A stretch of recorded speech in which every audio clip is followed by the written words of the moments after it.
श्री सीता जी के स्वयंवर की जो सुंदर कथा है वही इस नदी में सुहावनी छवि छा रही है। अनेकों सुंदर विचारपूर्ण प्रश्न ही इस नदी के नावे हैं और उनके विवेक युक्त उत्तर ही चतुर केवट है। इस कथा को सुनकर पीछे जो आपस में चर्चा होती है वह इस नदी के सहारे सहारे चलने वाले यात्रियों का समाज शोभा पा रहा है। परशुराम जी का क्रोध इस नदी के भयानक धारा है और श्री रामचंद्र जी के श्रेष्ठ वचन ही सुंदर बंधे हुए घाट हैं। भाइयों सहित श्री रामचंद्र जी के विवाह का उत्साह ही इस कथा नदी की कल्याणकारिणी बाढ़ है जो सभी को सुख देने वाली है। इसके कहने सुनने में जो हर्षित और पुलकित होते हैं वे ही पुण्यात्मा पुरुष हैं जो प्रसन्न मन में इस नदी में नहाते हैं। श्री रामचंद्र जी के राज तिलक के लिए जो मंगल साज सजाया गया वही मानव पर्व के समय इस नदी पर यात्रियों के समूह इकट्ठे हुए हैं। कैकई की कुबुद्धि ही इस नदी में काई है जिसके फलस्वरूप बड़ी भारी विपत्ति आ पड़ी। संपूर्ण अनगिनत उत्पातों को शांत करने वाला भरत जी का चरित्र नदी तट पर किया जाने वाला जप यज्ञ है। कलयुग के पापों और दुष्टों के अवगुणों के जो वर्णन हैं वे इस नदी के जल का कीचड़ और बगुले कौवे हैं। यह कीर्ति रूपिणी नदी 6 ऋतुओं में सुंदर है। सभी समय यह परम सुहावनी और अत्यंत पवित्र है। इसमें शिव पार्वती का विवाह हेमंत ऋतु है और श्री रामचंद्र जी के जन्म का उत्सव सुखदायी शिशिर ऋतु है। श्री रामचंद्र जी के विवाह समाज का वर्णन ही आनंद मंगलमय ऋतुराज बसंत है। श्री राम जी का वन गमन दुस्सह ग्रीष्म ऋतु है जो मार्ग की कथा की कड़ी धूप और लू है। राक्षसों के साथ घोर युद्ध ही वर्षा ऋतु है जो देवकुल रूपी धान के लिए सुंदर कल्याण करने वाली है। श्री रामचंद्र जी की राज तिलक जो सुख विनम्रता और बड़ाई है वही निर्मल सुख देने वाली सुहावनी शरद ऋतु है।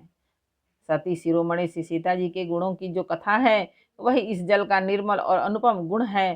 श्री भरत जी का स्वभाव इस नदी की सुंदर शीतलता है जो सदा एक ही रहती है जिसका वर्णन नहीं किया जा सकता। चारों भाइयों का परस्पर देखना बोलना मिलना एक दूसरे से प्रेम करना हंसना और सुंदर भाईपन इस जल की मधुरता और सुगंध है। मेरा आर्त भाव विनय और दीनता इस सुंदर और निर्मल जल का कम हल्कापन नहीं है अर्थात अत्यंत हल्कापन है।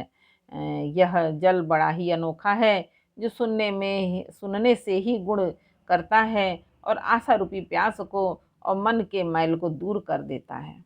यह जल श्री रामचंद्र जी के सुंदर प्रेम को पुष्ट करता है। कलयुग के समस्त पापों और उनसे होने वाली ग्लानि को हर लेता है। संसार के जन्म मृत्यु रूप श्रम को सोख लेता है। संतोष को भी संतुष्ट करता है और पाप ताप दरिद्रता और दोषों को नष्ट कर देता है। यह जल काम क्रोध मद और मोह का नाश करने वाला है और निर्मल ज्ञान और वैराग्य का बढ़ाने वाला है। इसमें आदर पूर्वक स्नान करने से और इसे पीने से हृदय में रहने वाले सब पाप ताप मिट जाते हैं।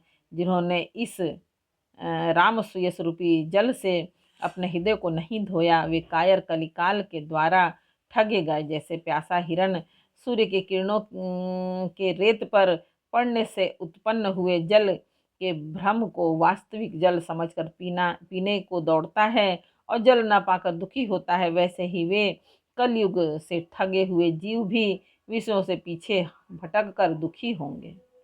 अपनी बुद्धि के अनुसार इस सुंदर जल के गुणों को विचार कर उनमें अपने मन को स्नान कराकर और श्री भवानी शंकर को स्मरण करके कवि तुलसीदास सुंदर कथा कहता है। मैं अब श्री रघुनाथ जी के चरण कमलों को हृदय में धारण कर उनका प्रसाद पाकर दोनों श्रेष्ठ मुनियों के मिलन का सुंदर संवाद वर्णन करता हूँ।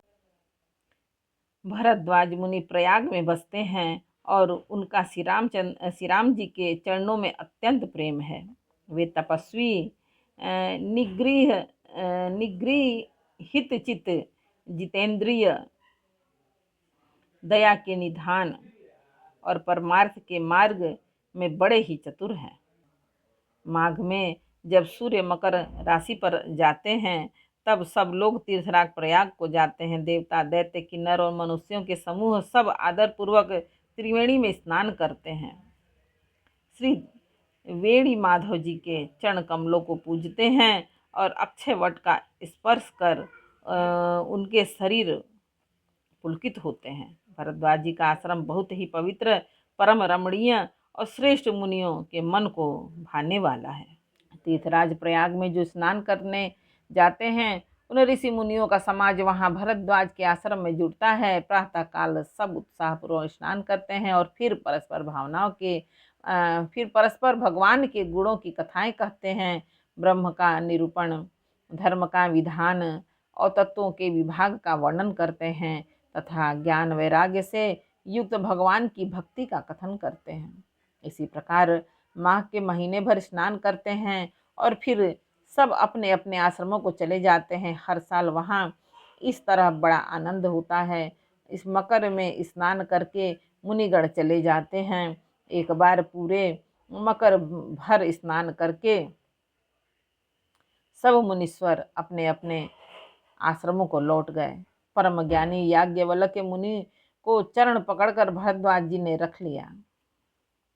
आदरपूर्वक उनके चरण कमल धोए और बड़े ही पवित्र आसन पर उन्हें बैठाया। पूजा करके मुनि याज्ञवल्क्य जी के सुयश का वर्णन किया और फिर अत्यंत पवित्र और कोमल वाणी से बोले, हे नाथ, मेरे मन में एक बड़ा संदेह है। वेदों का तत्व सब आपकी मुट्ठी में है, अर्थात आप ही वेद का तत्व जानने वाले होने के कारण मेरा संदेह निवारण कर सकते हैं, पर उस संदेह को कहते हुए भय और लाज आती है। भय इसलिए कि कहीं आप यह न समझे कि मेरी परीक्षा ले रहा है, लाज इसलिए कि इतनी आयु बीत गई अब तक ज्ञान न हुआ, और यदि नहीं कहता तो बड़ी हानि होती, क्योंकि अज्ञानी बना रहता हूँ।